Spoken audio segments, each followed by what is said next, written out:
રાજકોટ જિલ્લાના જેતપુરના જૂના નાજાવાળા પરા પાસે એક ઘટના ઘટી હતી, જેમાં કિશોર વૃક્ષ પર વૃક્ષ તોડવા ચડ્યો હોવાની વિગત જાણવા મળી હતી અને વૃક્ષ તોડવા સમયે જ વૃક્ષમાં વીજ કરંટ આવતા કિશોર વૃક્ષ પર ઝાડની ડાળી પકડીને ઊભો રહ્યો હતો। વૃક્ષ પરથી વીજ લાઇન પસાર થતી હતી અને વૃક્ષમાં કરંટ આવ્યો પણ હોઈ શકે। જોકે પીજીવીસીએલની ટીમ તાત્કાલિક ઘટના સ્થળ પર પહોંચી હતી અને વીજ પુરવઠો બંધ કર્યો હતો। વીજ પુરવઠો બંધ કરીને કિશોરને સહી સલામત નીચે ઉતાર્યો હતો। કિશોર વૃક્ષ પર બેઠો હોવાથી લોકોના ટોળા ત્યાં ઉમટેલા જોવા મળ્યા હતા અને થોડી ક્ષણો માટે તો અફરાતફરીનો માહોલ પણ સર્જાયો હતો।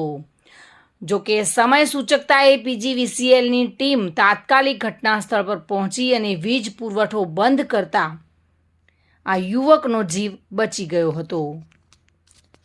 સુરેશ ભાલિયા સાથે bureau report, today Gujarati news.